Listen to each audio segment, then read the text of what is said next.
তলা যেখানে বাচ্চাদের ক্লাস হতো, ক্লাস 6-7 ক্লাস হতো, ঠিক সেই ভবনটির আপনি দেখতে পাচ্ছেন নিচতলার একদম দেয়াল ভেদ করে এই বিমানটি চলে গিয়েছে এবং ঠিক এই জায়গাটিতে একদম বিমানটি বিধ্বস্ত হয়েছে এবং সেখানে দেয়াল ভেঙে পুরো ভবনের ভেতরে বিমানটি ঢুকে গিয়েছিল এবং ভবনের ভেতরে যদি আমরা দেখাই যে এর ভেতরে যেগুলো ছিল ফায়ার অ্যালার্ম, ফ্যান সহ অন্যান্য সব পুরো একদম ছাই হয়ে গেছে এবং এই ভবনটির পূর্ব পাশের যে দেয়ালটি সেটি কিন্তু একদম পুরো বিধ্বস্ত এবং এখানেই শিক্ষার্থীরা ক্লাস করছিল, অনেকেই মাঠে খেলছিল এবং বিমানটি বিধ্বস্ত হওয়ার সঙ্গে সঙ্গে দাউ দাউ করে আগুন জ্বলে ওঠে।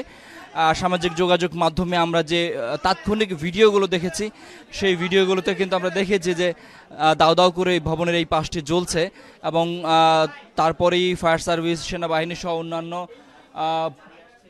অন্যান্য বাহিনীর সদস্যরা আসেন এবং তারপর তারা আগুন নেভানোর চেষ্টা করেন এবং এর মধ্যে আগুন প্রায় পুরোপুরি নিয়ন্ত্রণে নিয়ে আসা হয়েছে এবং এই যে বিধ্বস্ত জায়গাটি, এই বিধ্বস্ত জায়গাটি এখন সেনাবাহিনীর নিয়ন্ত্রণে রয়েছে এবং তারা এখানে আলামত উদ্ধার এবং আলামত জব্দের কাজ করছেন এবং এই যে বিধ্বস্ত পুরো জায়গাটি রয়েছে এবং বিধ্বস্ত এই জায়গাটি যদি আমরা দেখাই দেখবেন যে বিমানের এই প্রশিক্ষণ বিমানটি পুরো একদম বিধ্বস্ত হয়ে পুরো একদম মানে ধ্বংসাবশেষ,